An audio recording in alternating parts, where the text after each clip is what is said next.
La carta del apóstol Pablo a los Romanos, capítulo 1.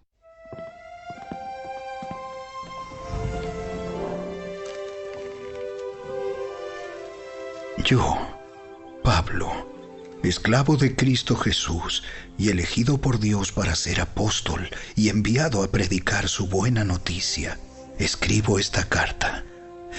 Dios prometió esa buena noticia hace tiempo por medio de sus profetas en las Sagradas Escrituras.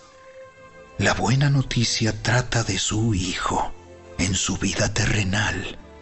Él fue descendiente del rey David y quedó demostrado que era el Hijo de Dios cuando fue resucitado de los muertos mediante el poder del Espíritu Santo. Él es Jesucristo, nuestro Señor. Por medio de Cristo, Dios nos ha dado a nosotros como apóstoles el privilegio y la autoridad de anunciar por todas partes a los gentiles lo que Dios ha hecho por ellos, a fin de que crean en Él y lo obedezcan, lo cual dará gloria a su nombre. Ustedes están incluidos entre los gentiles que fueron llamados a pertenecer a Jesucristo. Les escribo a todos ustedes, los amados de Dios que están en Roma y son llamados a ser su pueblo santo. Que Dios nuestro Padre y el Señor Jesucristo les den gracia y paz. Ante todo les digo que mediante Jesucristo le doy gracias a mi Dios por todos ustedes, porque en todas partes del mundo se habla de la fe que tienen en Él. Dios sabe cuántas veces los recuerdo en mis oraciones. Día y noche hago mención de ustedes y sus necesidades delante de Dios, a quien sirvo con todo mi corazón, anunciando la buena noticia acerca de su Hijo. Algo que siempre pido en oración es que Dios mediante se presente la oportunidad de ir por fin a verlos, pues tengo muchos deseos de visitarlos para llevarles algún don espiritual que los ayude a crecer firmes en el Señor. Cuando nos encontremos, quiero alentarlos en la fe, pero también me gustaría recibir aliento de la fe de ustedes. Quiero que sepan, amados hermanos, que me propuse muchas veces ir a visitarlos, pero hasta el momento me vi impedido. Mi deseo es trabajar entre ustedes y ver frutos espirituales, tal como he visto entre otros gentiles, pues siento una gran obligación, tanto con los habitantes del mundo civilizado como con los del resto del mundo, con los instruidos y los incultos por igual. Así que estoy ansioso por visitarlos también a ustedes que están en Roma para predicarles la buena noticia. Pues no me avergüenzo de la buena noticia acerca de Cristo, porque es poder de Dios en acción para salvar a todos los que creen, a los judíos primero y también a los gentiles. Esa buena noticia nos revela cómo Dios nos hace justos ante sus ojos, lo cual se logra del principio al fin por medio de la fe. Como dicen las Escrituras, es por medio de la fe que el justo tiene vida. Pero Dios muestra su ira desde el cielo contra todos los que son pecadores y perversos, que detienen la verdad con su perversión. Ellos conocen la verdad acerca de Dios, porque Él se la ha hecho evidente, pues desde la creación del mundo, todos han visto los cielos y la tierra, por medio de todo lo que Dios hizo. Ellos pueden ver a simple vista las cualidades invisibles de Dios, su poder eterno y su naturaleza divina. así que no tienen ninguna excusa para no conocer a Dios. Es cierto, ellos conocieron a Dios, pero no quisieron adorarlo como Dios ni darle gracias.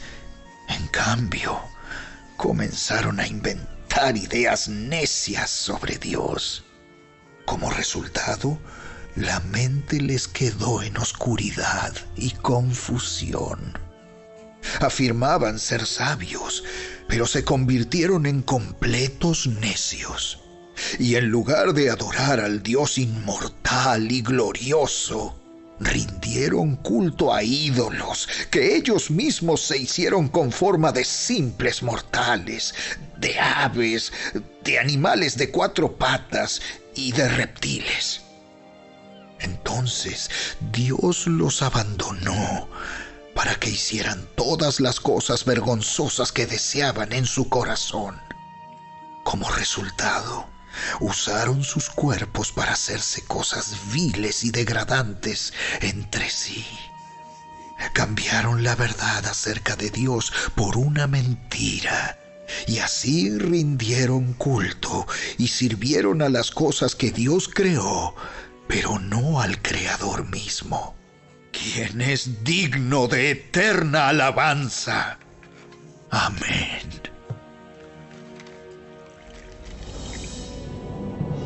Por esa razón, Dios los abandonó a sus pasiones vergonzosas.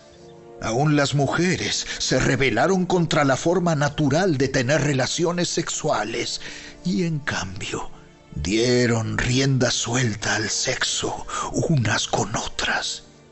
Los hombres, por su parte, en lugar de tener relaciones sexuales normales con la mujer, ardieron en pasiones unos con otros. Los hombres hicieron cosas vergonzosas con otros hombres, y como consecuencia de ese pecado, sufrieron dentro de sí el castigo que merecían. Por pensar que era una tontería reconocer a Dios, Él los abandonó a sus tontos razonamientos y dejó que hicieran cosas que jamás deberían hacerse.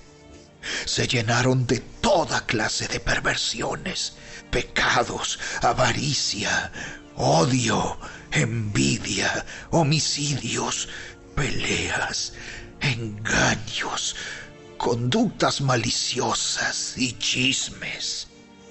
Son traidores, insolentes, arrogantes, fanfarrones y gente que odia a Dios. Inventan nuevas formas de pecar y desobedecen a sus padres. No quieren entrar en razón. No cumplen lo que prometen. Son crueles y no tienen compasión. Saben bien que la justicia de Dios exige que los que hacen esas cosas merecen morir. Pero ellos igual las hacen. Peor aún, incitan a otros a que también las hagan.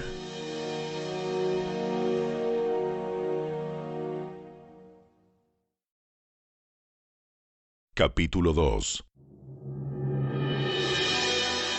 Tal vez crees que puedes condenar a tales individuos, pero tu maldad es igual que la de ellos, y no tienes ninguna excusa. Cuando dices que son perversos y merecen ser castigados, te condenas a ti mismo, porque tú, que juzgas a otros, también practicas las mismas cosas. Y sabemos que Dios, en su justicia, castigará a todos los que hacen tales cosas. Y tú, que juzgas a otros por hacer esas cosas, ¿cómo crees que podrás evitar el juicio de Dios cuando tú haces lo mismo? ¿No te das cuenta de lo bondadoso, tolerante y paciente que es Dios contigo? ¿Acaso eso no significa nada para ti? ¿No ves que la bondad de Dios ¿Es para guiarte a que te arrepientas y abandones tu pecado? Pero eres terco y te niegas a arrepentirte y a abandonar tu pecado. Por eso vas acumulando un castigo terrible para ti mismo, pues se acerca el día de la ira, en el cual se manifestará el justo juicio de Dios. Él juzgará a cada uno según lo que haya hecho. Dará vida eterna a los que siguen haciendo el bien, pues de esa manera demuestran que buscan la gloria, el honor y la inmortalidad que Dios ofrece. Pero derramará su ira y enojo sobre los que viven para sí mismos, los que se niegan a obedecer la verdad y en cambio viven entregados a la maldad. Habrá aflicción y angustia para todos los que siguen haciendo lo malo, para los judíos primero y también para los gentiles. Pero habrá gloria, honra y paz de parte de Dios para todos los que hacen lo bueno, para los judíos primero y también para los gentiles. Pues Dios no muestra favoritismo. Los gentiles serán destruidos por el hecho de pecar, aunque nunca tuvieron la ley escrita de Dios. Y los judíos, quienes sí tienen la ley de Dios, serán juzgados por esa ley porque no la obedecen. Pues el simple acto de escuchar la ley no nos hace justos ante Dios. Es obedecer la ley lo que nos hace justos ante sus ojos. Aún los gentiles, quienes no cuentan con la ley escrita de Dios, muestran que conocen esa ley cuando por instinto la obedecen, aunque nunca la hayan oído. Ellos demuestran que tienen la ley de Dios escrita en el corazón, porque su propia conciencia y sus propios pensamientos o los acusan o bien les indican que están haciendo lo correcto. Y el mensaje que proclamo es que se acerca el día en que Dios juzgará por medio de Cristo Jesús la vida secreta de cada uno. Tú, que te llamas judío, confías en la ley de Dios y te jactas de tu relación especial con Él. Tú sabes lo que a Él le agrada. Sabes bien qué es lo correcto, porque se te ha enseñado su ley.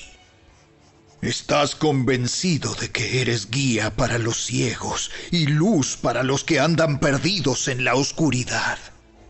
Piensas que puedes instruir al ignorante y enseñar a los niños los caminos de Dios, pues estás seguro de que la ley de Dios te da pleno conocimiento y toda la verdad.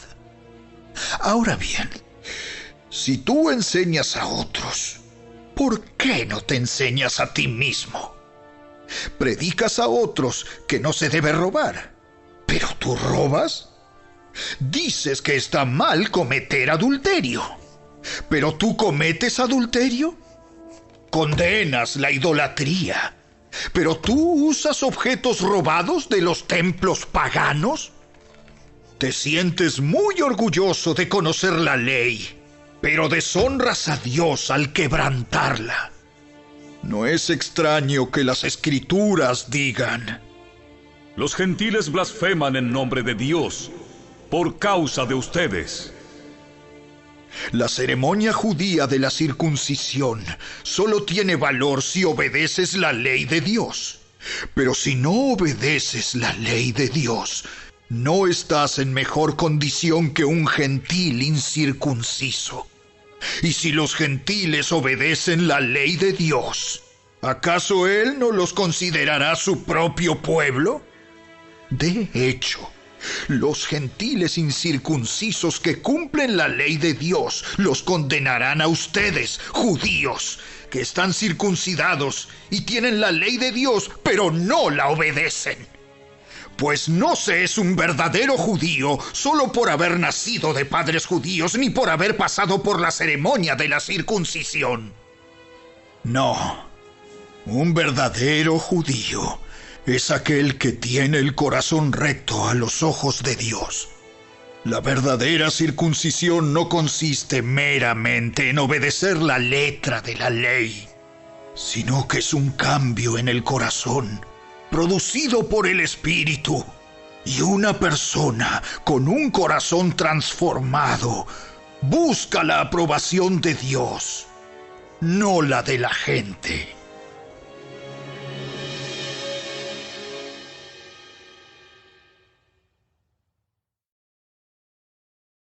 Capítulo 3. Entonces, ¿cuál es la ventaja de ser judío? ¿Tiene algún valor la ceremonia de la circuncisión? Claro que sí. Tiene muchos beneficios.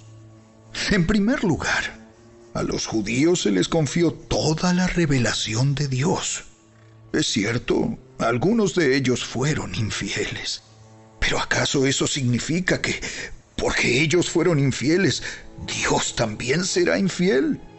Por supuesto que no. Aun cuando todos los demás sean mentirosos, Dios es veraz, como dicen las Escrituras acerca de Él. Quedará demostrado que tienes razón en lo que dices y ganarás tu caso en los tribunales. Sin embargo, algunos podrían decir: nuestro pecado cumple un buen propósito porque muestra a otros lo justo que es Dios. ¿No es injusto entonces que Dios nos castigue? Este no es más que un punto de vista humano. ¡De ninguna manera! Si Dios no fuera completamente justo, ¿cómo tendría autoridad para juzgar al mundo?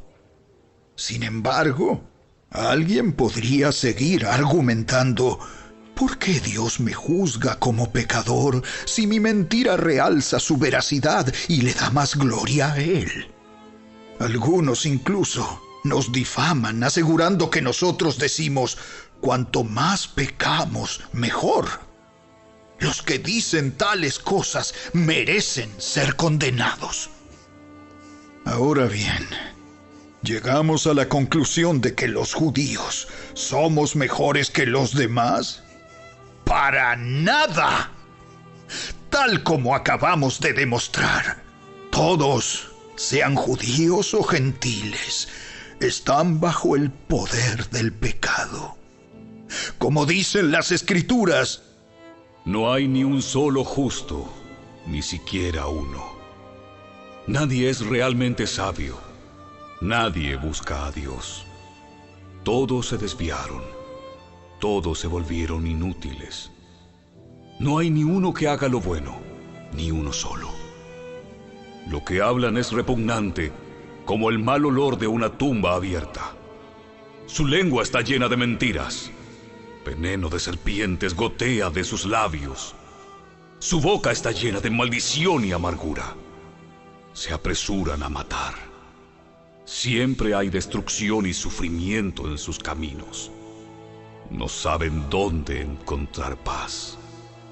No tienen temor de Dios en absoluto. obviamente, la ley se aplica a quienes fue entregada, porque su propósito es evitar que la gente tenga excusas y demostrar que todo el mundo es culpable delante de Dios. Pues nadie llegará jamás a ser justo ante Dios por hacer lo que la ley manda. La ley sencillamente nos muestra lo pecadores que somos. Pero ahora, tal como se prometió tiempo atrás en los escritos de Moisés y de los profetas, Dios nos ha mostrado cómo podemos ser justos ante Él sin cumplir con las exigencias de la ley. Dios nos hace justos a sus ojos cuando ponemos nuestra fe en Jesucristo. Y eso es verdad para todo el que cree, sea quien fuere, pues todos hemos pecado. Nadie puede alcanzar la meta gloriosa establecida por Dios. Sin embargo, Dios nos declara justos, gratuita y bondadosamente, por medio de Cristo Jesús, quien nos liberó del castigo de nuestros pecados. Pues Dios ofreció a Jesús como el sacrificio por el pecado. Las personas son declaradas justas a los ojos de Dios cuando creen que Jesús sacrificó su vida al derramar su sangre. Ese sacrificio muestra que Dios actuó con justicia cuando se contuvo y no castigó a los que pecaron en el pasado, porque miraba hacia el futuro y de ese modo los incluiría en lo que llevaría a cabo en el tiempo presente. Dios hizo todo eso para demostrar su justicia, porque Él mismo es justo e imparcial y declara a los pecadores justos a sus ojos cuando ellos creen en Jesús. ¿Podemos entonces jactarnos de haber hecho algo para que Dios nos acepte? No, porque nuestra libertad de culpa y cargo no se basa en la obediencia a la ley. Está basada en la fe. Así que somos declarados justos a los ojos de Dios por medio de la fe y no por obedecer la ley. Después de todo, ¿acaso Dios es solo el Dios de los judíos? ¿No es también el Dios de los gentiles? Claro que sí. Hay solo un Dios, y Él declara justos a judíos y gentiles únicamente por medio de la fe. Entonces, si hacemos énfasis en la fe, ¿eso significa que podemos olvidarnos de la ley? Por supuesto que no. De hecho, solo cuando tenemos fe, cumplimos verdaderamente la ley.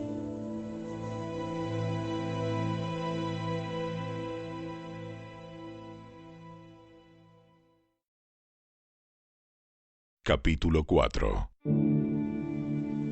Humanamente hablando, Abraham fue el fundador de nuestra nación judía. ¿Qué descubrió él acerca de llegar a ser justo ante Dios? Que si sus buenas acciones le hubieran servido para que Dios lo aceptara, habría tenido de qué jactarse.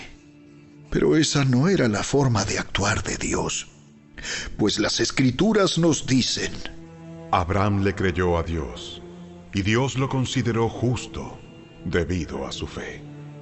Cuando la gente trabaja, el salario que recibe no es un regalo, sino algo que se ha ganado. Pero la gente no es considerada justa por sus acciones, sino por su fe en Dios, quien perdona a los pecadores. David también habló de lo mismo cuando describió la felicidad de los que son declarados justos sin hacer esfuerzos para lograrlo. ¡Oh, qué alegría para aquellos a quienes se les perdona la desobediencia, a quienes se les cubren los pecados! Sí, qué alegría para aquellos a quienes el Señor les borró el pecado de su cuenta. Ahora bien, ¿es esta bendición solamente para los judíos? ¿O es también para los gentiles incircuncisos? Como venimos diciendo, Dios consideró a Abraham justo debido a su fe. Pero ¿cómo sucedió esto?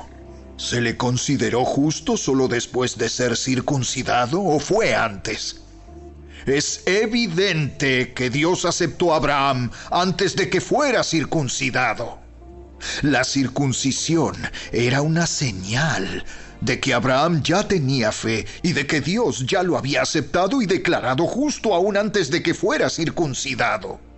Por lo tanto, Abraham es el padre espiritual de los que tienen fe pero no han sido circuncidados. A ellos se les considera justos debido a su fe. Y Abraham también es el padre espiritual de los que han sido circuncidados, pero solo si tienen la misma clase de fe que tenía Abraham antes de ser circuncidado. Obviamente, la promesa que Dios hizo de dar toda la tierra a Abraham y a sus descendientes no se basaba en la obediencia de Abraham a la ley, sino en una relación correcta con Dios, la cual viene por la fe. Si la promesa de Dios es solo para los que obedecen la ley, entonces la fe no hace falta y la promesa no tiene sentido. Pues la ley siempre trae castigo para los que tratan de obedecerla. La única forma de no violar la ley es no tener ninguna ley para violar.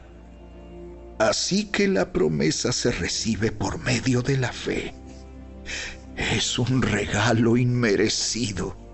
Y vivamos o no de acuerdo con la ley de Moisés, todos estamos seguros de recibir esta promesa si tenemos una fe como la de Abraham, quien es el padre de todos los que creen.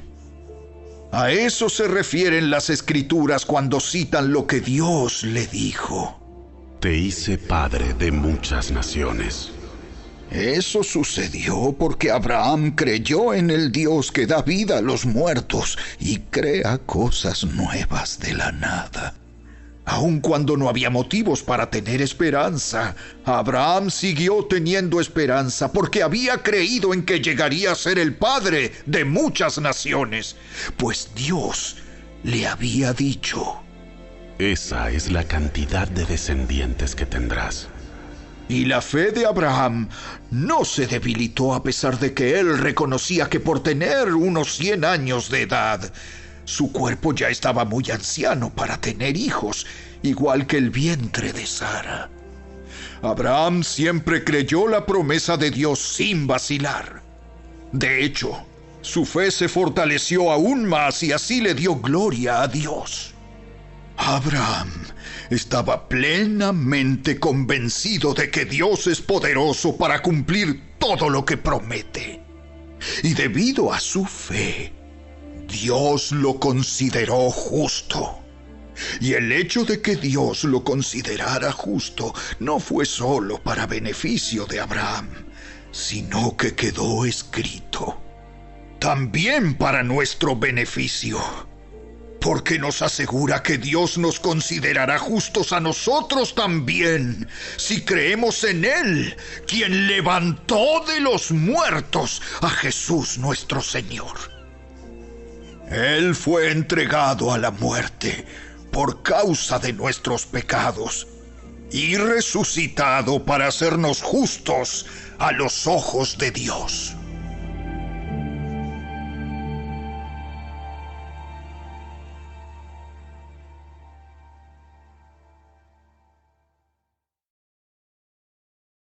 Capítulo 5.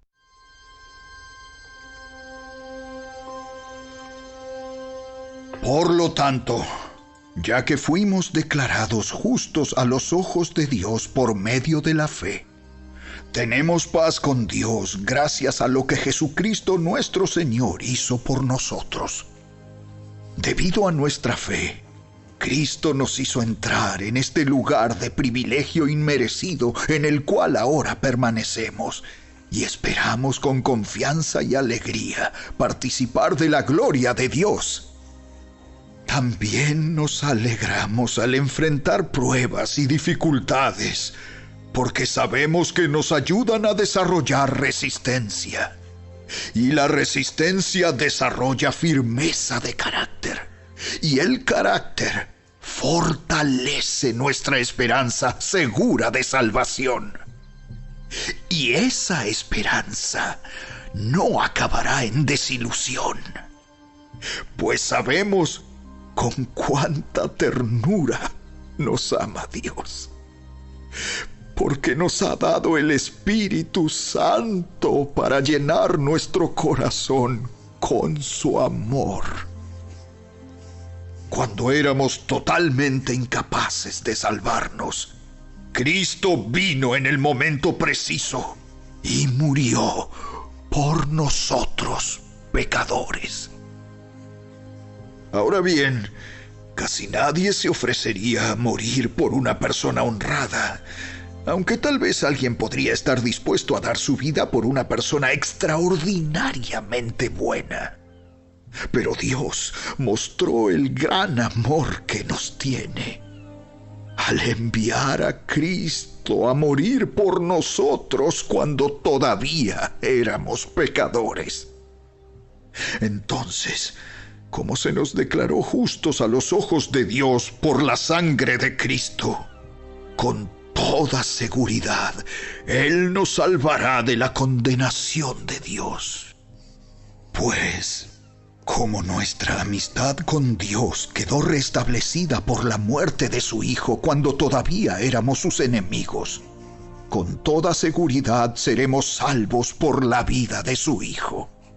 Así que ahora podemos alegrarnos por nuestra nueva y maravillosa relación con Dios, gracias a que nuestro Señor Jesucristo nos hizo amigos de Dios. Cuando Adán pecó, el pecado entró en el mundo. El pecado de Adán introdujo la muerte, de modo que la muerte se extendió a todos, porque todos pecaron. Es cierto, la gente ya pecaba aún antes de que se entregara la ley, pero no se le tomaba en cuenta como pecado, porque todavía no existía ninguna ley para transgredir. Sin embargo, desde los tiempos de Adán hasta los de Moisés, todos murieron, incluso los que no desobedecieron un mandamiento explícito de Dios como lo hizo Adán. Ahora bien, Adán es un símbolo, una representación de Cristo, quien aún tenía que venir. Pero hay una gran diferencia entre el pecado de Adán y el regalo del favor inmerecido de Dios. Pues el pecado de un solo hombre, Adán, trajo muerte a muchos. Pero aún más grande es la gracia maravillosa de Dios y el regalo de su perdón para muchos por medio de otro hombre, Jesucristo. Y el resultado del regalo del favor inmerecido de Dios es muy diferente de la consecuencia del pecado de ese primer hombre. Pues el pecado de Adán llevó a la condenación, pero el regalo de Dios nos lleva a ser declarados justos a los ojos de Dios, a pesar de que somos culpables de muchos pecados. Pues el pecado de un solo hombre, Adán, hizo que la muerte reinara sobre muchos. Pero aún más grande es la gracia maravillosa de Dios y el regalo de su justicia, porque todos los que lo reciben vivirán en victoria sobre el pecado y la muerte por medio de un solo hombre, Jesucristo. Así es, un solo pecado de Adán trae condenación para todos. Pero un solo acto de justicia de Cristo trae una relación correcta con Dios y vida nueva para todos. Por uno solo que desobedeció a Dios, muchos pasaron a ser pecadores. Pero por uno solo que obedeció a Dios, muchos serán declarados justos. La ley de Dios fue entregada para que toda la gente se diera cuenta de la magnitud de su pecado. Pero mientras más pecaba la gente, más abundaba la gracia maravillosa de Dios. Entonces, así como el pecado reinó sobre todos y los llevó a la muerte, ahora reina en cambio la gracia maravillosa de Dios, la cual nos pone en la relación correcta con Él y nos da como resultado la vida eterna por medio de Jesucristo, nuestro Señor.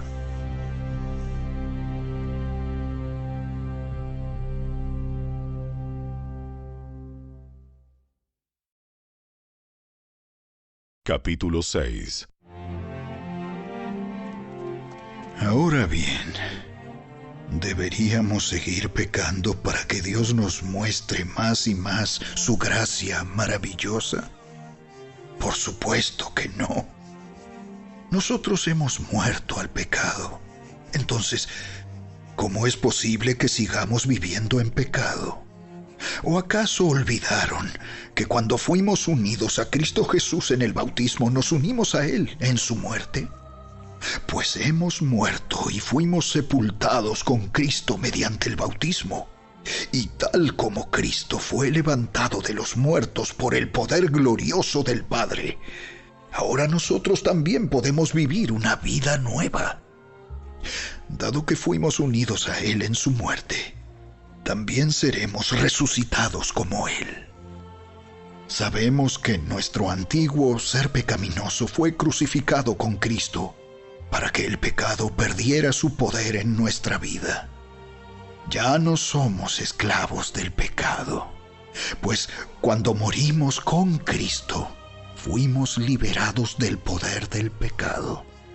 Y dado que morimos con Cristo, sabemos que también viviremos con Él. Estamos seguros de eso, porque Cristo fue levantado de los muertos y nunca más volverá a morir. La muerte ya no tiene ningún poder sobre Él. Cuando Él murió, murió una sola vez, a fin de quebrar el poder del pecado. Pero ahora que Él vive para la gloria de Dios. Así también ustedes deberían considerarse muertos al poder del pecado y vivos para Dios por medio de Cristo Jesús. No permitan que el pecado controle la manera en que viven. No caigan ante los deseos pecaminosos.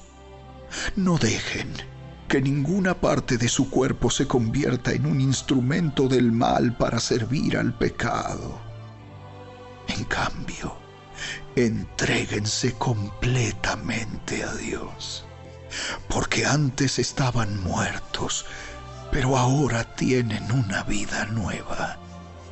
Así que usen todo su cuerpo como un instrumento para hacer lo que es correcto para la gloria de Dios. El pecado ya no es más su amo, porque ustedes ya no viven bajo las exigencias de la ley. En cambio, viven en la libertad de la gracia de Dios. Ahora bien, ¿eso significa que podemos seguir pecando porque la gracia de Dios nos ha liberado de la ley? Claro que no. ¿No se dan cuenta de que uno se convierte en esclavo de todo lo que decide obedecer? Uno puede ser esclavo del pecado, lo cual lleva a la muerte, o puede decidir obedecer a Dios, lo cual lleva a una vida recta.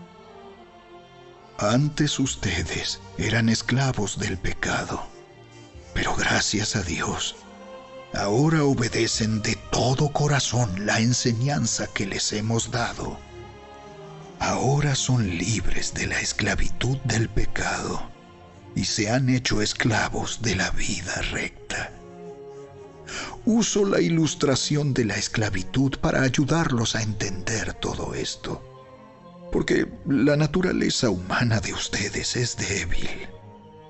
En el pasado se dejaron esclavizar por la impureza y el desenfreno, lo cual los hundió aún más en el pecado. Ahora deben entregarse como esclavos a la vida recta para llegar a ser santos. Cuando eran esclavos del pecado, estaban libres de la obligación de hacer lo correcto.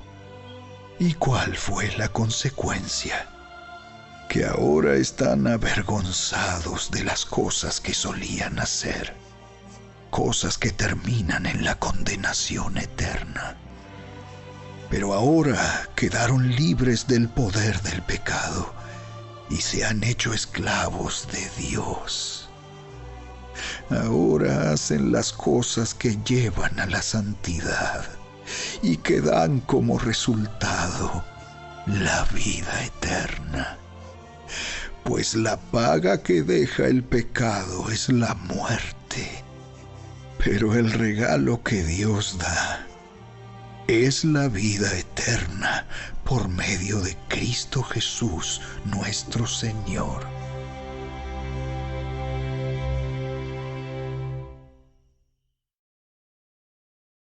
Capítulo 7. Ahora bien, amados hermanos, ustedes que conocen la ley, ¿no saben que la ley se aplica solo mientras una persona está viva? Por ejemplo, cuando una mujer se casa, la ley la une a su marido mientras él viva. Pero si él muere, las leyes del matrimonio ya no se aplican a ella. Así que mientras su marido viva, ella cometería adulterio si se casara con otro hombre. Pero si el esposo muere, ella queda libre de esa ley y no comete adulterio cuando se casa de nuevo. Por lo tanto, mis amados hermanos, la cuestión es la siguiente. Ustedes murieron al poder de la ley cuando murieron con Cristo, y ahora están unidos a aquel que fue levantado de los muertos. Como resultado, podemos producir una cosecha de buenas acciones para Dios. Cuando vivíamos controlados por nuestra vieja naturaleza, los deseos pecaminosos actuaban dentro de nosotros, y la ley despertaba esos malos deseos que producían una cosecha de acciones pecaminosas, las cuales nos llevaban a la muerte. Pero ahora fuimos liberados de la ley porque morimos a ella y ya no estamos presos de su poder. Ahora podemos servir a Dios, no según el antiguo modo que consistía en obedecer la letra de la ley, sino mediante uno nuevo, el de vivir en el Espíritu. Ahora bien, ¿acaso sugiero que la ley de Dios es pecaminosa? De ninguna manera.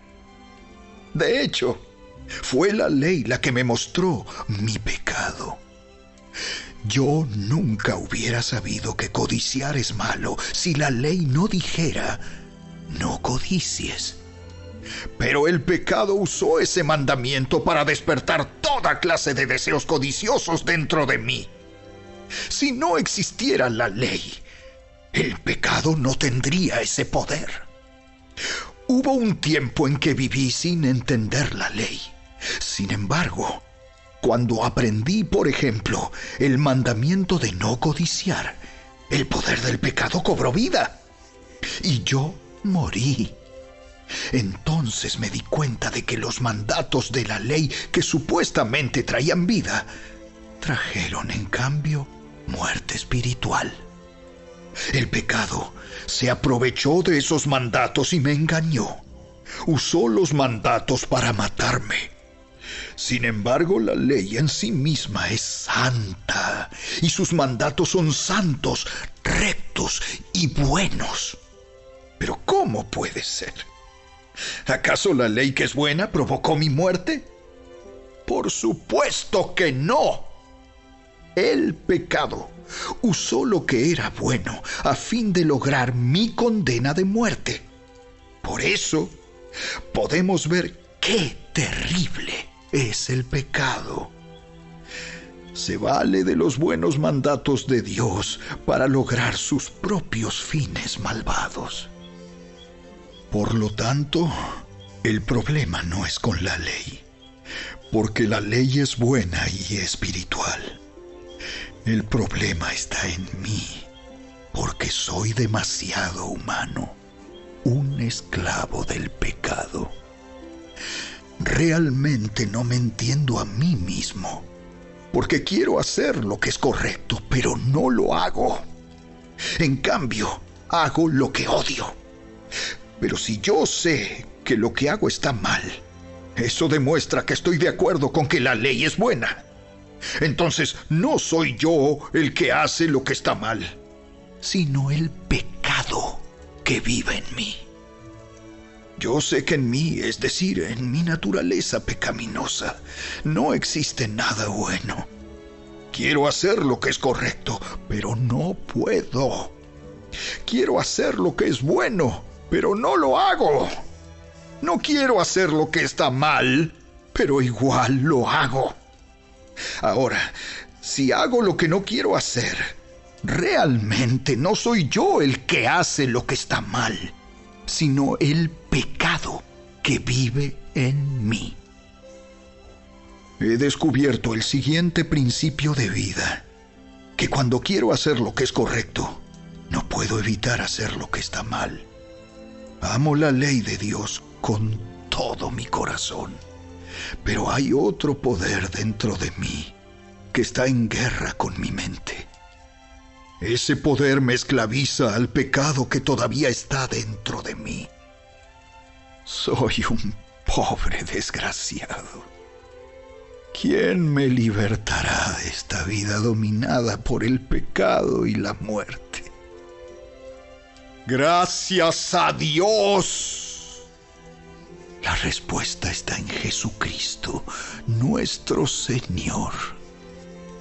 Así que ya ven, en mi mente de verdad quiero obedecer la ley de Dios, pero a causa de mi naturaleza pecaminosa, soy esclavo del pecado.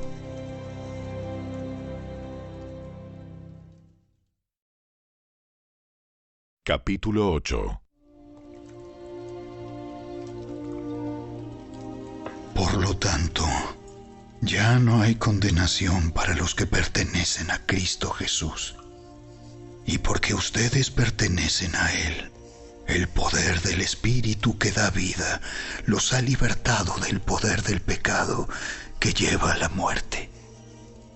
La ley de Moisés no podía salvarnos, porque nuestra naturaleza pecaminosa es débil. Así que Dios hizo lo que la ley no podía hacer. Él envió a su propio Hijo en un cuerpo como el que nosotros los pecadores tenemos. Y en ese cuerpo, mediante la entrega de su Hijo como sacrificio por nuestros pecados, Dios declaró el fin del dominio que el pecado tenía sobre nosotros. Lo hizo para que se cumpliera totalmente la exigencia justa de la ley a favor de nosotros, que ya no seguimos a nuestra naturaleza pecaminosa, sino que seguimos al Espíritu. Los que están dominados por la naturaleza pecaminosa piensan en cosas pecaminosas. Pero los que son controlados por el Espíritu Santo piensan en las cosas que agradan al Espíritu. Por lo tanto, permitir que la naturaleza pecaminosa les controle la mente lleva a la muerte. Pero permitir que el Espíritu les controle la mente lleva a la vida y a la paz. Pues la naturaleza pecaminosa es enemiga de Dios siempre. Nunca obedeció las leyes de Dios y jamás lo hará. Por eso, los que todavía viven bajo el dominio de la naturaleza pecaminosa nunca pueden agradar a Dios. Pero ustedes no están dominados por su naturaleza pecaminosa, son controlados por el Espíritu si el Espíritu de Dios vive en ustedes. Y recuerden que los que no tienen al Espíritu de Cristo en ellos, de ninguna manera pertenecen a Él. Y Cristo vive en ustedes. Entonces, aunque el cuerpo morirá por causa del pecado, el Espíritu les da vida, porque ustedes ya fueron declarados justos a los ojos de Dios. El Espíritu de Dios, quien levantó a Jesús de los muertos, vive en ustedes. Y así como Dios levantó a Cristo Jesús de los muertos, Él dará vida a sus cuerpos mortales mediante el mismo Espíritu, quien vive en ustedes. Por lo tanto, amados hermanos, no están obligados a hacer lo que su naturaleza pecaminosa los incita a hacer, pues si viven obedeciéndola, morirán. Pero si mediante el poder del Espíritu hacen morir las acciones de la naturaleza pecaminosa, vivirán.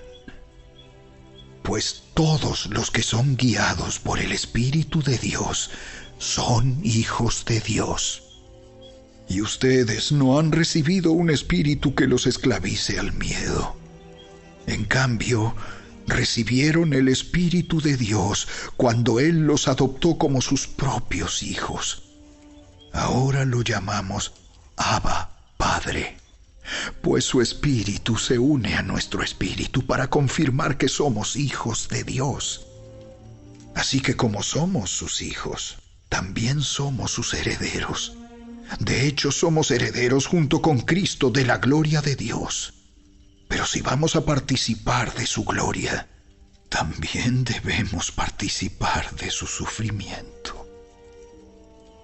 Sin embargo, lo que ahora sufrimos no es nada comparado con la gloria que Él nos revelará más adelante, pues toda la creación espera con anhelo el día futuro en que Dios revelará quiénes son verdaderamente sus hijos. Contra su propia voluntad, toda la creación quedó sujeta a la maldición de Dios. Sin embargo, con gran esperanza, la creación espera el día en que será liberada de la muerte y la descomposición, y se unirá a la gloria de los hijos de Dios. Pues sabemos que hasta el día de hoy, toda la creación gime de angustia como si tuviera dolores de parto. Y los creyentes también gemimos, aunque tenemos al Espíritu Santo en nosotros como una muestra anticipada de la gloria futura, porque anhelamos que nuestro cuerpo sea liberado del pecado y el sufrimiento. Nosotros también deseamos con una esperanza ferviente que llegue el día en que Dios nos dé todos nuestros derechos como sus hijos adoptivos, incluido el nuevo cuerpo que nos prometió. Recibimos esa esperanza cuando fuimos salvos. Si uno ya tiene algo, no necesita esperarlo. Pero si deseamos algo que todavía no tenemos, debemos esperar con paciencia y confianza. Además, el Espíritu Santo nos ayuda en nuestra debilidad. Por ejemplo, nosotros no sabemos qué quiere Dios que le pidamos en oración, pero el Espíritu Santo ora por nosotros con gemidos que no pueden expresarse con palabras. Y el Padre, quien conoce cada corazón, sabe lo que el Espíritu dice, porque el Espíritu intercede por nosotros, los creyentes, en armonía con la voluntad de Dios. Y sabemos que Dios hace que todas las cosas cooperen para el bien de quienes lo aman y son llamados según el propósito que Él tiene para ellos.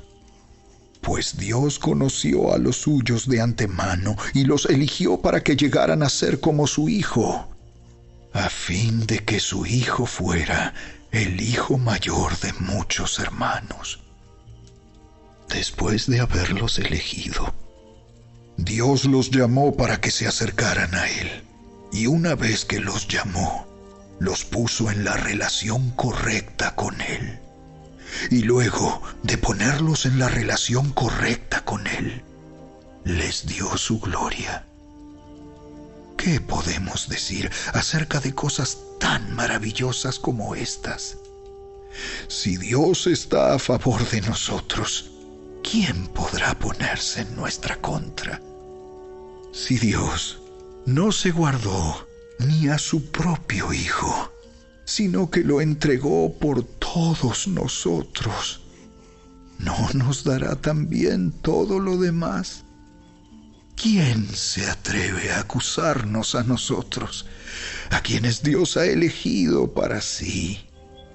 Nadie, porque Dios mismo nos puso en la relación correcta con Él.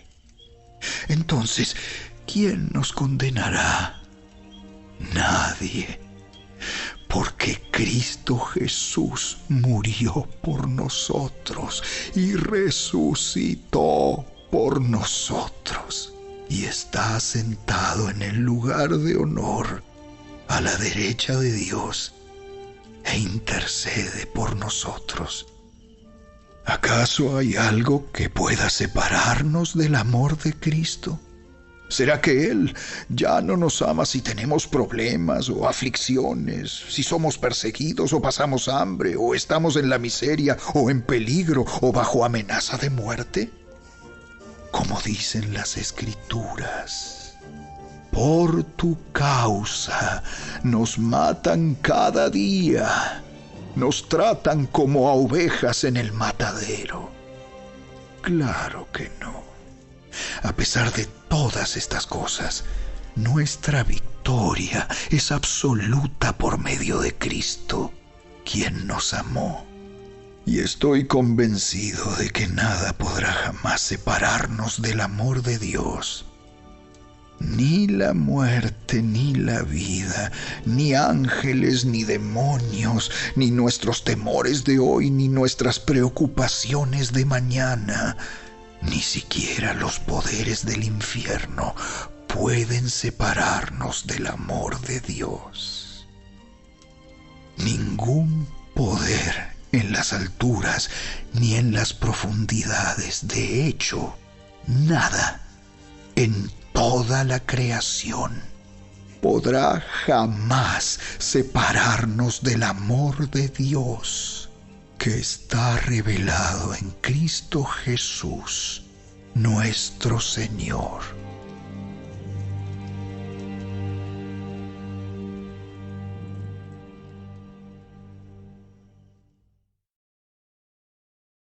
Capítulo 9. Con Cristo de testigo, hablo con toda veracidad. Mi conciencia y el Espíritu Santo lo confirman. Tengo el corazón lleno de amarga tristeza e infinito dolor por mi pueblo, mis hermanos judíos. Yo estaría dispuesto a vivir bajo maldición para siempre, separado de Cristo, si eso pudiera salvarlos. Ellos son el pueblo de Israel, elegidos para ser los hijos adoptivos de Dios. Él les reveló su gloria, hizo pactos con ellos y les entregó su ley. Les dio el privilegio de adorarlo y de recibir sus promesas maravillosas. Abraham, Isaac y Jacob son los antepasados de los israelitas, y Cristo mismo era israelita en cuanto a su naturaleza humana. Y Él es Dios, el que reina sobre todas las cosas, y es digno de eterna alabanza. Amén. Ahora bien, ¿acaso Dios no cumplió su promesa a Israel? No, porque no todos los que nacen en la nación de Israel son en verdad miembros del pueblo de Dios. Ser descendientes de Abraham no los hace verdaderos hijos de Abraham, pues las Escrituras dicen: Isaac es el hijo mediante el cual procederán tus descendientes. Aunque Abraham también tuvo otros hijos, eso significa que no todos los descendientes naturales de Abraham son necesariamente hijos de Dios. Solo los hijos de la promesa son considerados hijos de Abraham, pues Dios había prometido: Volveré dentro de 1 año, y Sara tendrá un hijo. Ese hijo fue nuestro antepasado Isaac. Cuando se casó con Rebeca, ella dio a luz mellizos. Sin embargo, antes de que nacieran, antes de que pudieran hacer algo bueno o malo, ella recibió un mensaje de Dios. Este mensaje demuestra que Dios elige a la gente según sus propósitos. Él llama a las personas, pero no según las buenas o las malas acciones que hayan hecho. Se le dijo: Tu hijo mayor servirá a tu hijo menor. Como dicen las Escrituras: Amé a Jacob, pero rechacé a Esaú. ¿Estamos diciendo entonces que Dios fue injusto? Por supuesto que no. Pues Dios le dijo a Moisés: Tendré misericordia de quien yo quiera, y mostraré compasión con quien yo quiera. Por lo tanto, es Dios quien decide tener misericordia. No depende de nuestro deseo ni de nuestro esfuerzo, pues las Escrituras cuentan que Dios le dijo al faraón: Te he designado con el propósito específico de exhibir mi poder en ti y dar a conocer mi fama por toda la tierra. Así que, como ven, Dios decide tener misericordia de algunos y también decide endurecer el corazón de otros para que se nieguen a escuchar. Ahora bien, ustedes podrían decir: ¿por qué Dios culpa a las personas por no responder? ¿Acaso no hicieron sencillamente lo que Él les exige que hagan? No, no digan eso. ¿Quién eres tú, simple ser humano, para discutir con Dios? ¿Acaso el objeto creado puede preguntarle a su creador: ¿por qué me has hecho así? Cuando un alfarero hace vasijas de barro, ¿no tiene derecho a usar del mismo trozo de barro para hacer una vasija de adorno y otra para arrojar basura? De la misma manera, aunque Dios tiene el derecho de mostrar su enojo y su poder, Él es muy paciente con aquellos que son objeto de su enojo, los que están destinados para destrucción. Lo hace para que las riquezas de su gloria brillen con mucha más intensidad sobre aquellos a quienes les tiene misericordia, los que preparó de antemano para gloria. Y nosotros estamos entre los que Él eligió, ya sea del grupo de los judíos o de los gentiles. Con respecto a los gentiles, Dios dice en la profecía de Oseas: A los que no eran mi pueblo, ahora los llamaré mi pueblo. Llamaré a los que antes no amaba. Y también dice: En el lugar donde se les dijo: ustedes no son mi pueblo, allí serán llamados hijos del Dios viviente. Con respecto a Israel, el profeta Isaías clamó: Aunque los hijos de Israel son tan numerosos como la arena a la orilla del mar, solo un remanente se salvará, pues el Señor ejecutará su sentencia sobre la tierra, sin demora y de manera terminante. Y lo mismo dijo Isaías en otro lugar: Si el Señor de los ejércitos celestiales no hubiera perdonado la vida a unos cuantos de nuestros hijos, habríamos sido exterminados como Sodoma y destruidos como Gomorra. ¿Qué significa todo esto? Aunque los gentiles no trataban de seguir las normas de Dios, fueron declarados justos a los ojos de Dios. Y eso sucedió por medio de la fe. Pero los hijos de Israel, que se esforzaron tanto en cumplir la ley para llegar a ser justos ante Dios, nunca lo lograron. ¿Por qué no? Porque trataban de hacerse justos ante Dios por cumplir la ley en lugar de confiar en Él. Tropezaron con la gran piedra en su camino. Dios se lo advirtió en las Escrituras cuando dijo: Pongo en Jerusalén una piedra que hace tropezar a muchos, una roca que los hace caer. Pero todo el que confíe en Él jamás será avergonzado.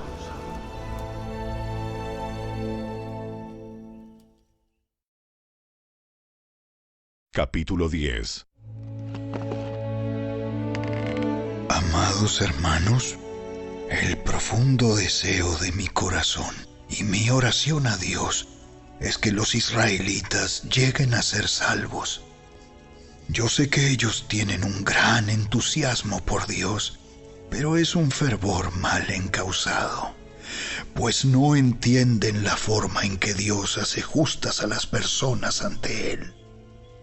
Se niegan a aceptar el modo de Dios y en cambio se aferran a su propio modo de hacerse justos ante Él tratando de cumplir la ley. Sin embargo, Cristo ya cumplió el propósito por el cual se entregó la ley. Como resultado, a todos los que creen en Él se les declara justos a los ojos de Dios. Pues Moisés escribe que la ley exige obediencia a todos sus mandatos para que una persona llegue a ser justa ante Dios. Pero el modo de la fe para hacernos justos ante Dios dice: no digas en tu corazón: ¿quién subirá al cielo para hacer bajar a Cristo a la tierra? Ni tampoco digas: ¿quién descenderá al lugar de los muertos para volver a Cristo de nuevo a la vida? En realidad, dice, el mensaje está muy al alcance de la mano. Está en tus labios y en tu corazón. Y ese mensaje es el mismo mensaje que nosotros predicamos acerca de la fe. Si declaras abiertamente que Jesús es el Señor y crees en tu corazón que Dios lo levantó de los muertos, serás salvo. Pues es por creer en tu corazón que eres declarado justo a los ojos de Dios. Y es por declarar abiertamente tu fe que eres salvo. Como nos dicen las Escrituras, todo el que confíe en Él jamás será avergonzado. No hay diferencia entre los judíos y los gentiles en ese sentido. Ambos tienen al mismo Señor, quien da con generosidad a todos los que lo invocan. Pues todo el que invoque el nombre del Señor será salvo. Pero ¿cómo pueden ellos invocarlo para que los salve si no creen en Él? ¿Y cómo pueden creer en Él si nunca han oído de Él? ¿Y cómo pueden oír de Él a menos que alguien se lo diga? ¿Y cómo irá alguien a contarles sin ser enviado? Por eso, las Escrituras dicen: ¡qué hermosos son los pies de los mensajeros que traen buenas noticias! Sin embargo, no todos aceptan la buena noticia, porque el profeta Isaías dijo: Señor, ¿quién ha creído nuestro mensaje? Así que la fe viene por oír, es decir, por oír la buena noticia acerca de Cristo. Pero pregunto, ¿De verdad el pueblo de Israel oyó el mensaje? Claro que sí. El mensaje se ha difundido por toda la tierra y sus palabras por todo el mundo. Vuelvo a preguntar, ¿entendió realmente el pueblo de Israel? Por supuesto que sí, pues incluso en el tiempo de Moisés, Dios dijo: despertaré sus celos con un pueblo que ni siquiera es una nación. Provocaré su enojo por medio de gentiles insensatos. Luego Isaías habló audazmente de parte de Dios y dijo: Me encontraron personas que no me buscaban. Me mostré a los que no preguntaban por mí. Pero con respecto a Israel, Dios dijo: todo el día les abrí mis brazos, pero ellos fueron desobedientes y rebeldes.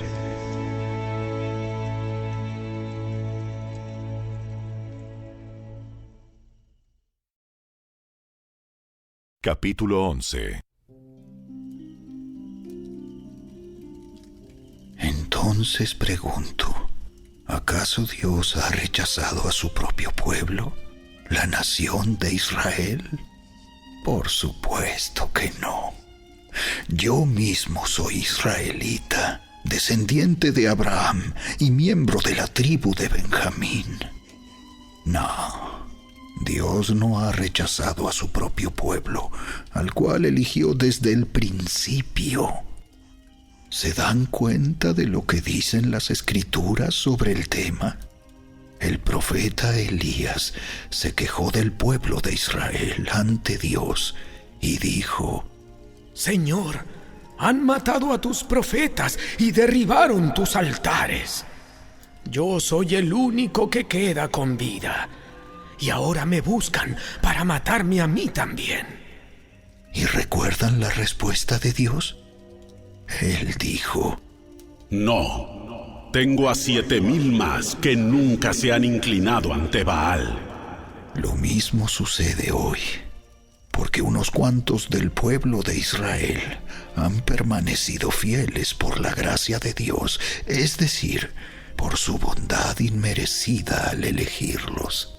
Y como es mediante la bondad de Dios, entonces no es por medio de buenas acciones. Pues en ese caso, la gracia de Dios no sería lo que realmente es: gratuita e inmerecida. Así que la situación es la siguiente.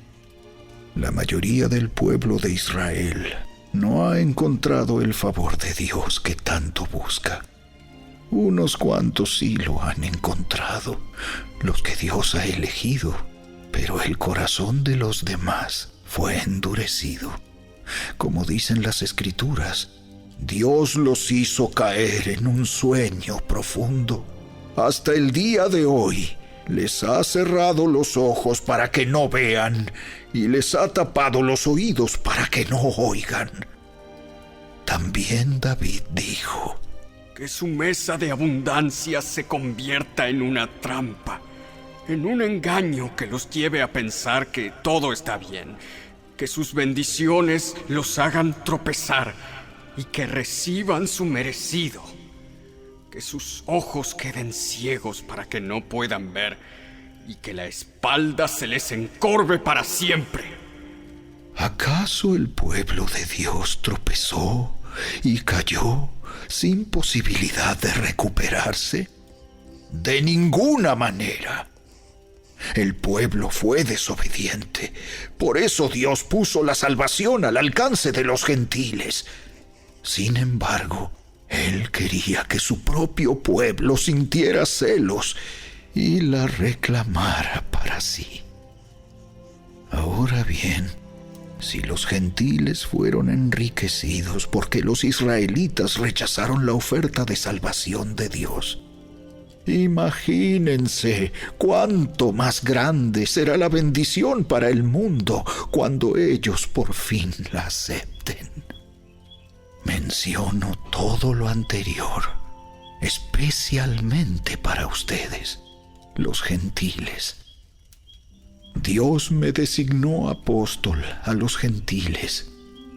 Pongo énfasis en esto, porque, de alguna manera, quiero hacer que los hijos de Israel sientan celos de lo que tienen ustedes los gentiles, y entonces yo pueda salvar a algunos de ellos. Pues si el rechazo de ellos hizo que Dios ofreciera la salvación al resto del mundo, la aceptación de ellos será algo aún más maravilloso. Será vida para los que estaban muertos. Y dado que Abraham y los otros patriarcas fueron santos, sus descendientes también serán santos, del mismo modo que toda la masa de pan es santa, porque la porción que se da como ofrenda es santa. Pues si las raíces del árbol son santas, las ramas también lo serán. Algunas ramas del árbol de Abraham, algunos del pueblo de Israel, han sido arrancadas, y ustedes, los gentiles, que eran ramas de un olivo silvestre, fueron injertados.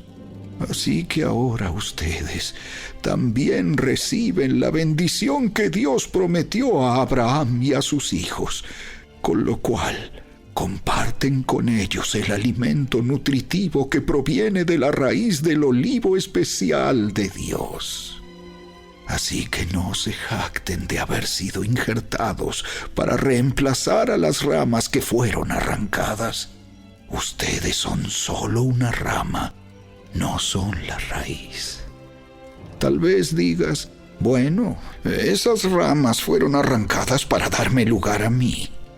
Es cierto, pero recuerda, esas ramas fueron arrancadas porque no creyeron en Cristo. Y tú estás allí porque sí crees. Así que no te consideres tan importante. Más bien, teme lo que podría suceder.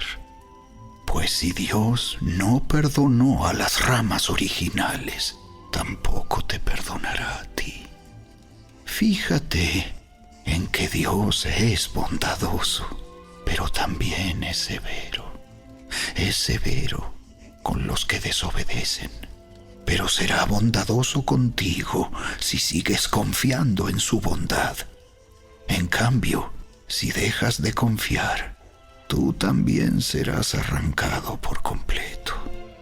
Y si el pueblo de Israel abandona su incredulidad, volverá a ser injertado, pues Dios tiene poder para volver a injertarlo en el árbol. Tú, por naturaleza, eras una rama cortada de un olivo silvestre. Por lo tanto, si Dios estuvo dispuesto a ir en contra de la naturaleza al injertarte en un árbol cultivado, Él estará mucho más dispuesto a injertar las ramas originales en el árbol al que pertenecen. Mis amados hermanos, quiero que entiendan este misterio, para que no se vuelvan orgullosos de ustedes mismos. Parte del pueblo de Israel tiene el corazón endurecido. Pero eso solo durará hasta que se complete el número de gentiles que aceptarán a Cristo. Y entonces todo Israel será salvo, como dicen las Escrituras. El que rescata vendrá de Jerusalén y apartará a Israel de la maldad. Y mi pacto con ellos es que quitaré sus pecados. Muchos del pueblo de Israel ahora son enemigos de la buena noticia, y eso los beneficia a ustedes, los gentiles. Sin embargo, ellos todavía son el pueblo que Dios ama, porque Él eligió a los antepasados, Abraham, Isaac y Jacob. Pues los dones de Dios y su llamado son irrevocables. Ustedes, los gentiles, antes eran rebeldes contra Dios, pero cuando el pueblo de Israel se rebeló contra Él, Dios tuvo misericordia de ustedes y no de ellos. Ahora ellos son los rebeldes, y a ustedes Dios les mostró su misericordia para que ellos también participen de la misericordia de Dios. Pues Dios encarceló a todos en la desobediencia para poder tener misericordia de todos. ¡Qué grande es la riqueza, la sabiduría y el conocimiento de Dios! Es realmente imposible para nosotros entender sus decisiones y sus caminos. Pues, ¿quién puede conocer los pensamientos del Señor? ¿Quién sabe lo suficiente para aconsejarlo? ¿Y quién le ha entregado tanto para que Él tenga que devolvérselo? Pues todas las cosas provienen de Él y existen por su poder y son para su gloria. A Él sea toda la gloria por siempre. Amén.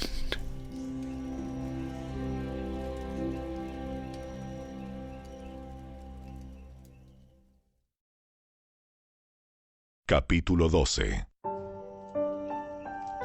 Por lo tanto, amados hermanos, les ruego que entreguen su cuerpo a Dios por todo lo que Él ha hecho a favor de ustedes. Que sea un sacrificio vivo y santo, la clase de sacrificio que a Él le agrada. Esa es la verdadera forma de adorarlo. No imiten las conductas ni las costumbres de este mundo. Más bien dejen que Dios los transforme en personas nuevas al cambiarles la manera de pensar. Entonces aprenderán a conocer la voluntad de Dios para ustedes, la cual es buena, agradable y perfecta. Basado en el privilegio y la autoridad que Dios me ha dado, le advierto a cada uno de ustedes lo siguiente: ninguno se crea mejor de lo que realmente es. Sean realistas al evaluarse a ustedes mismos. Háganlo según la medida de fe que Dios les haya dado. Así como nuestro cuerpo tiene muchas partes y cada parte tiene una función específica, el cuerpo de Cristo también. Nosotros somos las diversas partes de un solo cuerpo y nos pertenecemos unos a otros. Dios, en su gracia, nos ha dado dones diferentes para hacer bien determinadas cosas. Por lo tanto, si Dios te dio la capacidad de profetizar, habla con toda la fe que Dios te haya concedido. Si tu don es servir a otros, sírvelos bien. Si eres maestro, enseña bien. Si tu don consiste en animar a otros, anímalos. Si tu don es dar, hazlo con generosidad. Si Dios te ha dado la capacidad de liderar, toma la responsabilidad en serio. Y si tienes el don de mostrar bondad a otros, hazlo con gusto. No finjan amar a los demás. Ámenlos de verdad. Aborrezcan lo malo. Aférrense a lo bueno. Ámense unos a otros con un afecto genuino y deleítense al honrarse mutuamente. No sean nunca perezosos, más bien trabajen con esmero y sirvan al Señor con entusiasmo. Alégrense por la esperanza segura que tenemos. Tengan paciencia en las dificultades y sigan orando. Estén listos para ayudar a los hijos de Dios cuando pasen necesidad. Estén siempre dispuestos a brindar hospitalidad. Bendigan a quienes los persiguen. No los maldigan, sino pídanle a Dios en oración que los bendiga. Alégrense con los que están alegres y lloren con los que lloran. Vivan en armonía unos con otros. No sean tan orgullosos como para no disfrutar de la compañía de la gente común. Y no piensen que lo saben todo. Nunca devuelvan a nadie mal por mal. Compórtense de tal manera que todo el mundo vea que ustedes son personas honradas. Hagan todo lo posible por vivir en paz con todos. Queridos amigos, nunca tomen venganza. Dejen que se encargue la justa ira de Dios, pues dicen las Escrituras: Yo tomaré venganza. Yo les pagaré lo que se merecen. En cambio, si tus enemigos tienen hambre, dales de comer. Si tienen sed, dales de beber. Al hacer esto, amontonarás carbones encendidos de vergüenza sobre su cabeza. No dejen que el mal los venza. Más bien, venzan el mal haciendo el bien.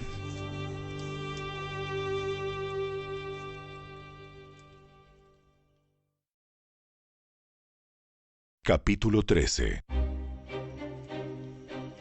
Toda persona debe someterse a las autoridades de gobierno, pues toda autoridad proviene de Dios, y los que ocupan puestos de autoridad están allí colocados por Dios. Por lo tanto, cualquiera que se rebele contra la autoridad se rebela contra lo que Dios ha instituido y será castigado. Pues las autoridades no infunden temor a los que hacen lo que está bien, sino en los que hacen lo que está mal. ¿Quieres vivir sin temor a las autoridades? Haz lo correcto, y ellas te honrarán. Las autoridades están al servicio de Dios para tu bien. Pero si estás haciendo algo malo, por supuesto que deberías tener miedo, porque ellas tienen poder para castigarte. Están al servicio de Dios para cumplir el propósito específico de castigar a los que hacen lo malo. Por eso tienes que someterte a ellas, no solo para evitar el castigo, sino para mantener tu conciencia limpia. Por esas mismas razones, también paguen sus impuestos, pues los funcionarios de gobierno necesitan cobrar su sueldo. Ellos sirven a Dios con lo que hacen. Ustedes den a cada uno lo que le deben. Paguen los impuestos y demás aranceles a quien corresponda y den respeto y honra a los que están en autoridad. No deban nada a nadie, excepto el deber de amarse unos a otros. Si aman a su prójimo, cumplen con las exigencias de la ley de Dios, pues los mandamientos dicen: no cometas adulterio, no cometas asesinato, no robes, no codicies. Estos y otros mandamientos semejantes se resumen en uno solo: ama a tu prójimo como a ti mismo. El amor no hace mal a otros. Por eso el amor cumple con las exigencias de la ley de Dios. Esto es aún más urgente, porque ustedes saben que es muy tarde. El tiempo se acaba. Despierten, porque nuestra salvación ahora está más cerca que cuando recién creímos. La noche ya casi llega a su fin. El día de la salvación amanecerá pronto. Por eso, dejen de lado sus actos oscuros, como si se quitaran ropa sucia, y pónganse la armadura resplandeciente de la vida recta. Ya que nosotros pertenecemos al día, Vivamos con decencia a la vista de todos. No participen en la oscuridad de las fiestas desenfrenadas y de las borracheras, ni vivan en promiscuidad sexual e inmoralidad, ni se metan en peleas, ni tengan envidia. Más bien, vístanse con la presencia del Señor Jesucristo y no se permitan pensar en formas de complacer los malos deseos.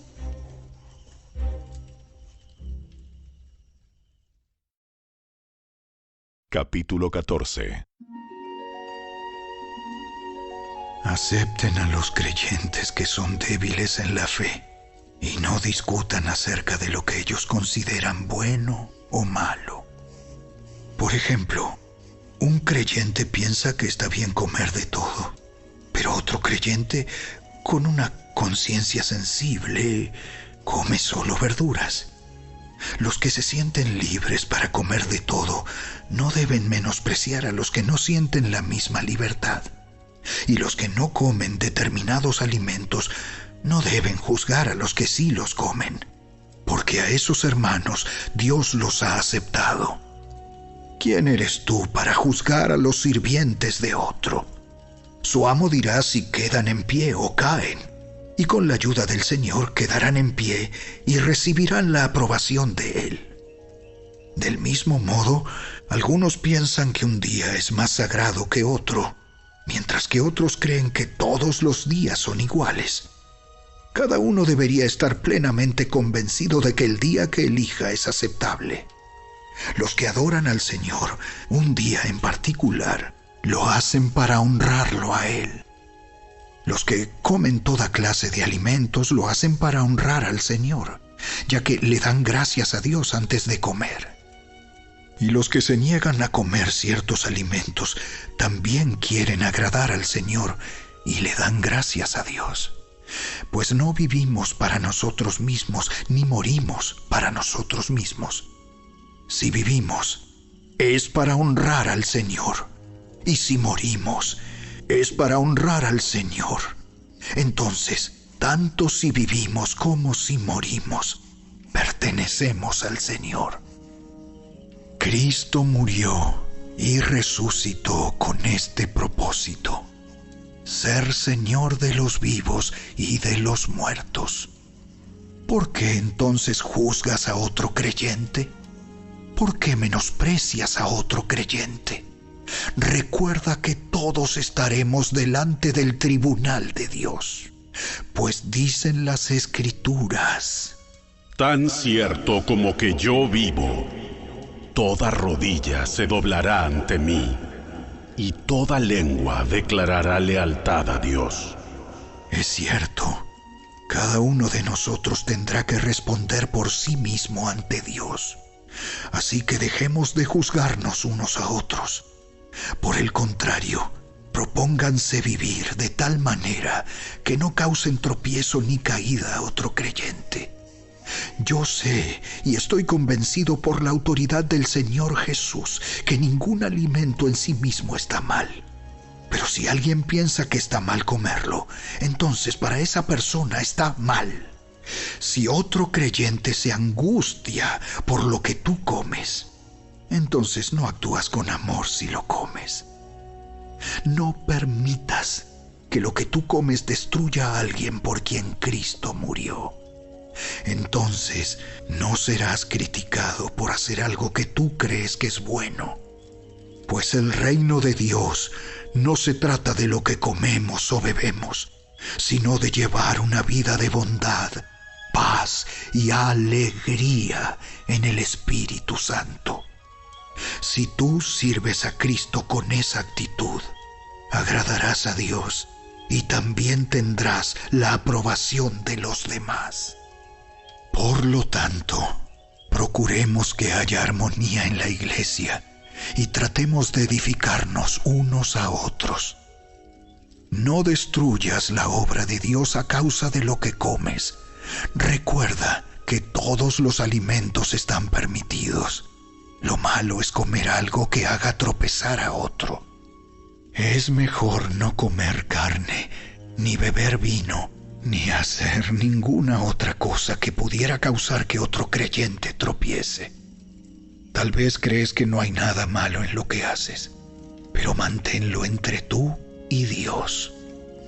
Benditos son los que no se sienten culpables por hacer algo que han decidido que es correcto.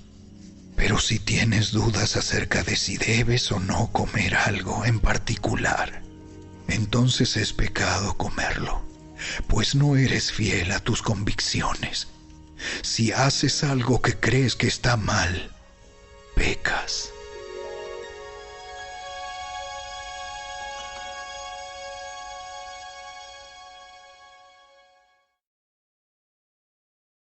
Capítulo 15.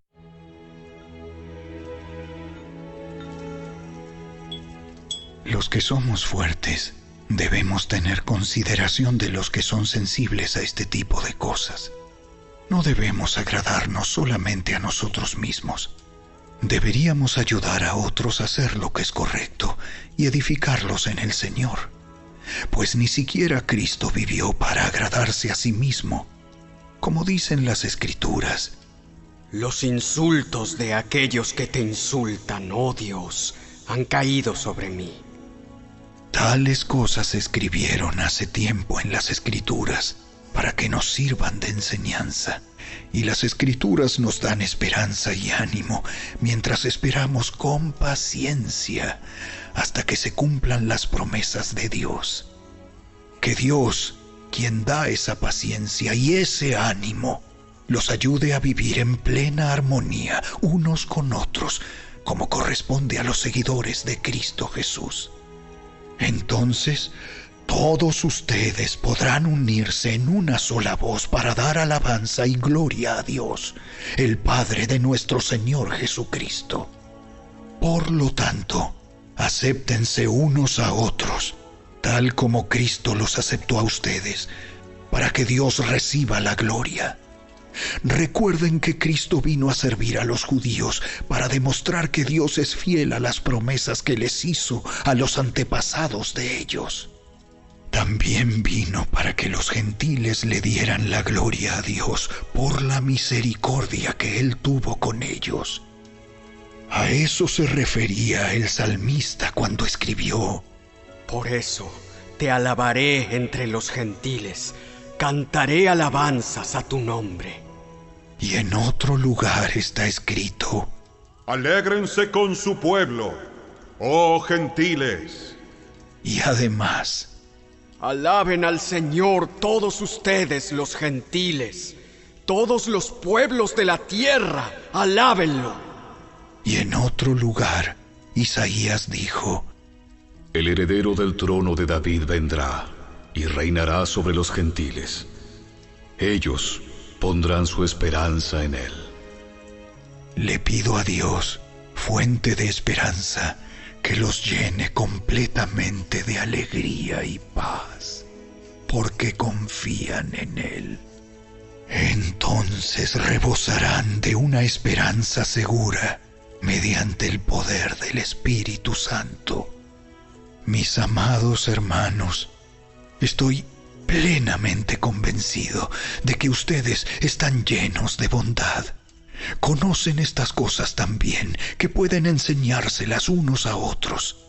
Aún así, me atreví a escribirles sobre algunos de estos temas porque sé que lo único que necesitan es recordarlos, pues por la gracia de Dios, soy un mensajero especial de Cristo Jesús, enviado a ustedes los gentiles. Les transmito la buena noticia para presentarlos como una ofrenda aceptable a Dios, hecha santa por el Espíritu Santo.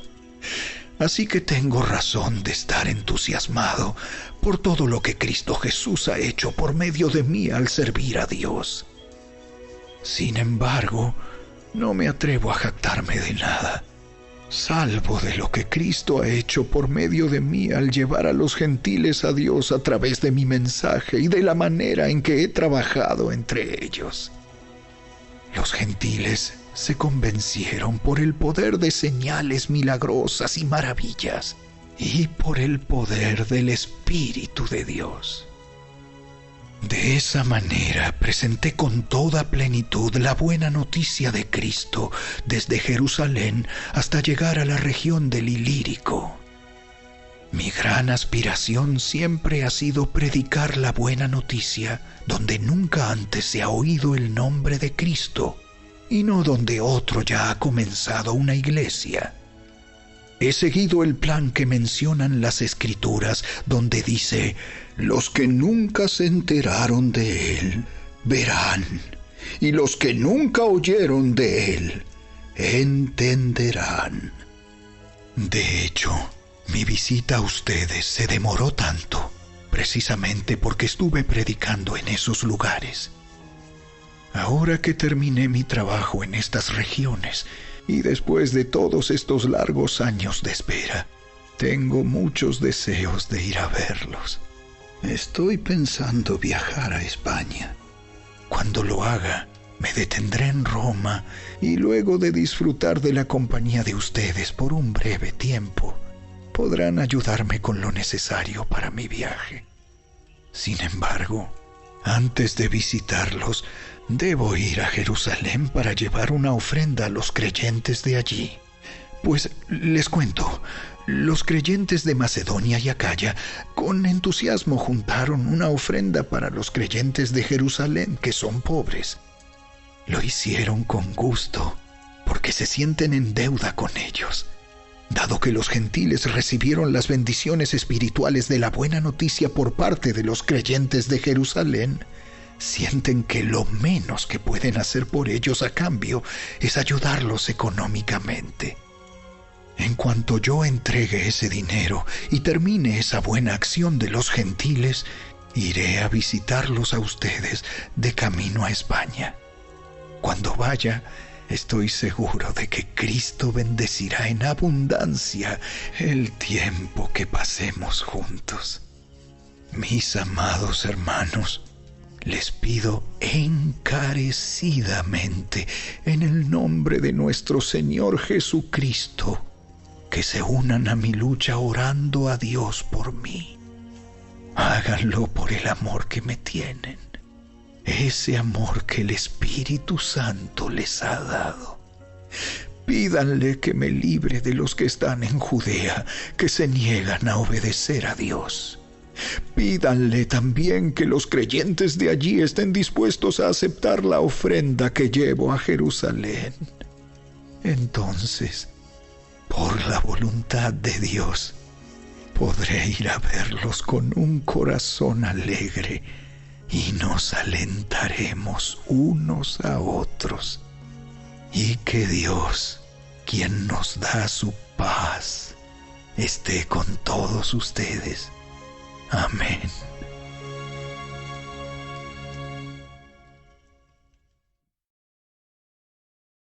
Capítulo 16. Les encomiendo a nuestra hermana Febe, quien es diaconisa de la iglesia en Cencrea. Recíbanla en el Señor como digna de honra en el pueblo de Dios. Ayúdenla en todo lo que necesite, porque ella ha sido de ayuda para muchos, especialmente para mí. Den mis saludos a Priscila y Aquila, mis colaboradores en el ministerio de Cristo Jesús. De hecho, ellos una vez arriesgaron la vida por mí.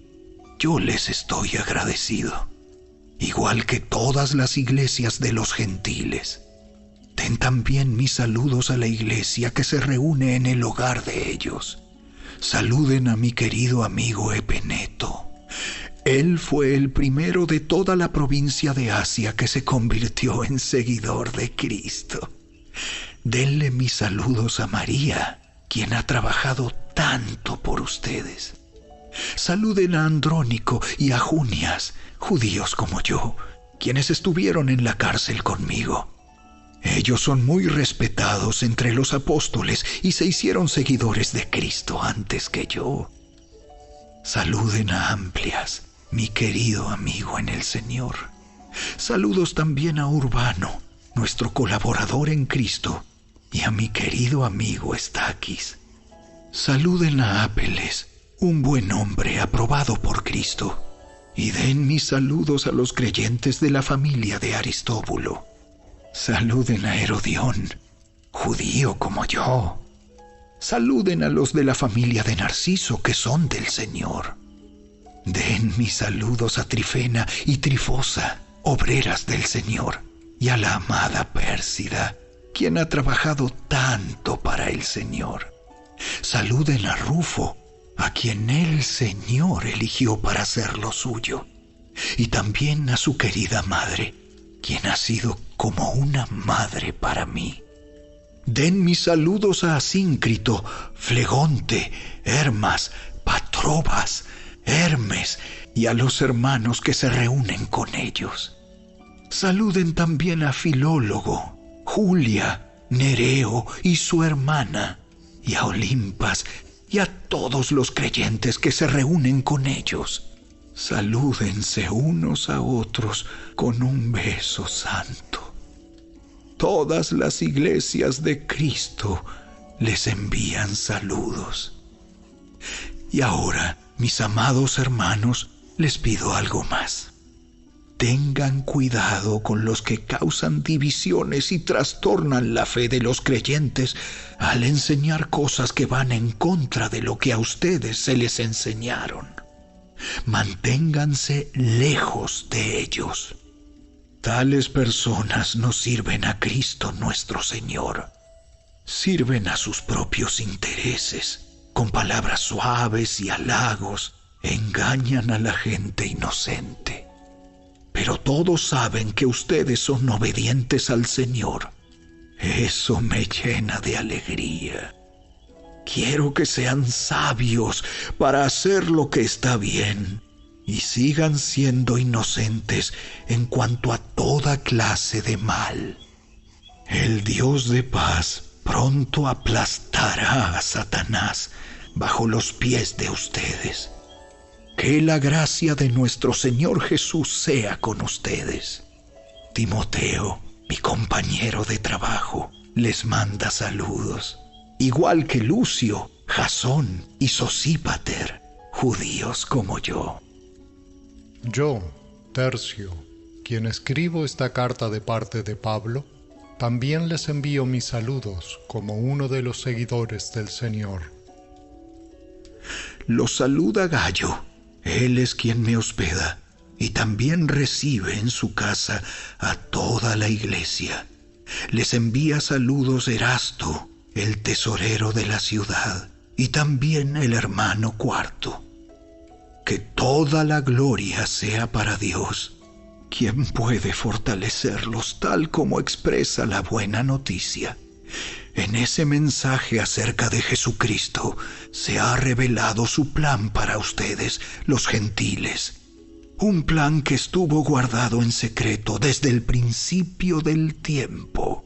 Pero ahora, tal como lo predijeron los profetas y el Dios eterno lo ha ordenado, ese mensaje se da a conocer a todos los gentiles en todas partes, para que ellos también puedan creer y obedecerlo a Él. Toda la gloria sea para el único sabio Dios eternamente, por medio de Jesucristo. Amén.